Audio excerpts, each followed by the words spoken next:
America Iran के बीच अंतरिम समझौता तो हुआ, डील हुई, लेकिन दिल नहीं मिल पा रहा। अंतरिम समझौते के लिए और इसे लागू करने के लिए स्विट्जरलैंड में चल रही वार्ता में नेताओं ने हाथ तक नहीं मिलाए।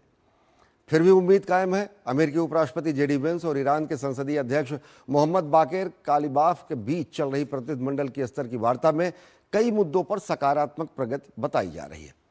लेबनान में फिर से लड़ाई न भड़के, इसके लिए दोनों पक्ष और लेबनानी अधिकारियों के बीच एक डी कॉन्फ्लिक्शन सेल बनाने पर रजामंदी हुई है और दोनों पक्षों ने कई कमेटियों के गठन पर भी सहमति जताई है।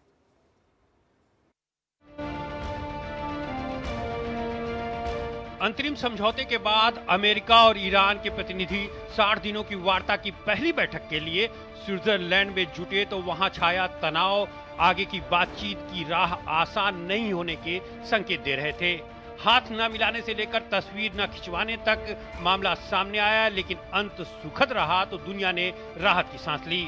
दोनों पक्षों के बीच पहले दौर की उच्च स्तरीय वार्ता सोमवार तड़के सुबह खत्म हुई। मध्यस्थ देशों के अनुसार दोनों पक्ष अगले 60 दिनों के भीतर एक अंतिम समझौते पर पहुंचने के रोड मैप पर सहमत हो गए हैं। यही रोड मैप तकनीकी बातचीत को तुरंत शुरू करने का आधार बनेगा। स्विट्जरलैंड के बुर्गेनस्टॉक रिजॉर्ट में हुई इस बातचीत का नेतृत्व अमेरिकी उपराष्ट्रपति जेडी वेंस और ईरान के संसदीय अध्यक्ष मोहम्मद बाकेर कालिबाफ ने किया। रविवार को शुरू हुई इस महत्वपूर्ण बैठक में दोनों देशों के बीच संचार लाइन स्थापित करने पर सहमति बनी ताकि महत्वपूर्ण होर्मुज स्ट्रेट को खुला रखा जा सके। लेबनान में फिर से लड़ाई न भड़के, इसके लिए दोनों पक्ष और लेबनानी अधिकारियों के बीच एक डी कॉन्फ्लिक्शन सेल बनाने पर भी रजामंदी बनी है। बैठक खत्म होने के बाद मध्यस्थ देशों ने साझा बयान जारी कर 4 प्रमुख कमेटी के गठन का दावा किया। इसमें हाई लेवल कमेटी, इस कमेटी का राजनीतिक स्वरूप होगा, वार्ता पर नजर रखेगी। मुख्य वार्ताकार इस कमेटी को रिपोर्ट करेंगे।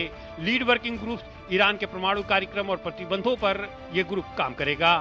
वहीं monitoring and dispute resolution group तय करेगा कि MOU के मुद्दों को क्रियान्वित किया जा रहा है या नहीं, जबकि डी कॉन्फ्लिक्शन सेल लेबनान में जारी सैन्य अभियान को रोकने पर काम करेगा।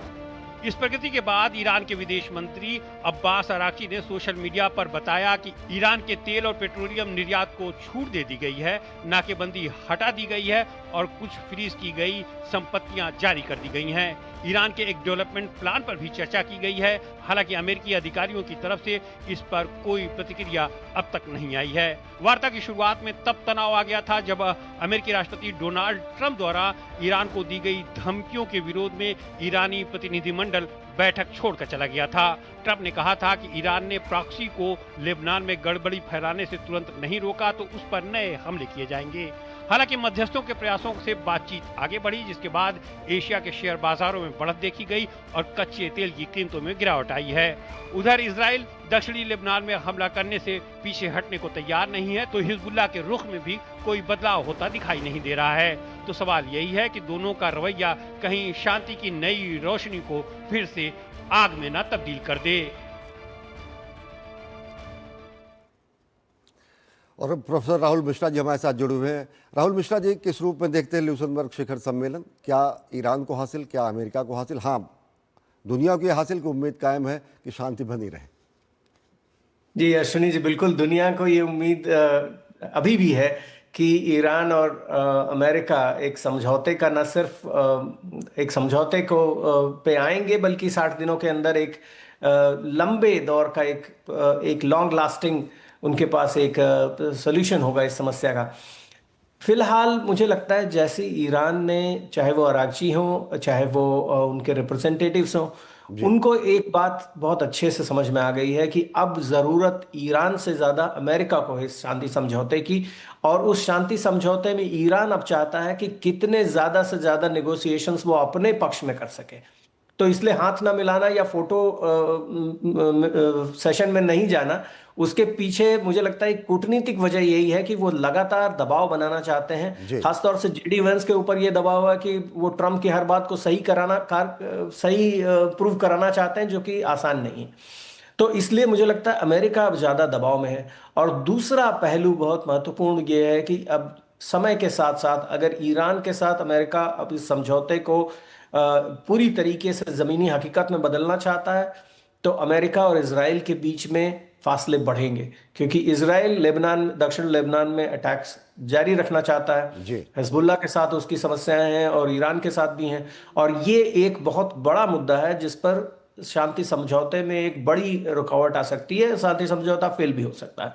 तो ईरान की तरफ से बहुत स्पष्ट है कि लेबनान, सदर्न लेबनान में हमले बंद किए जाएं, हिजबुल्लाह को भी बातचीत में लाया जाए कहीं ना कहीं, और इजराइल की जो एक तरफा कार्रवाई है उसे भी कम किया जाए।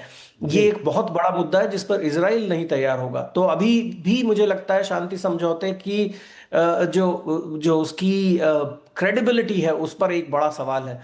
और अब जो है वो बॉल, जिसे कहते हैं, बॉल अमेरिका के कोर्ट में है। जेडी वैंस के ऊपर बड़ी जिम्मेदारी है कि वो इस समझौते को किसी भी तरह अमली जामा पहना सके, एक इसको और ये बहुत कठिन जी, हो। एक तार्किक परिणति हो और कहीं ना कहीं स्थायी रूप से शांति स्थापित हो।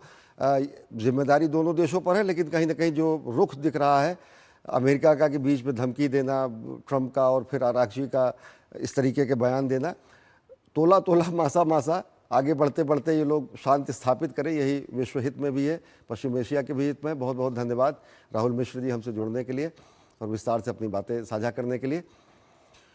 और खबर दुनिया में वक्त हो चुका है दुनिया की अन्य अहम खबरें दिखाने के लिए। आइए हम चलते चलते आपको दिखाते हैं कि दुनिया की कौन सी अन्य अहम खबरें हैं। मुझे और हमारी पूरी टीम को दीजिए अनुमति। नमस्कार।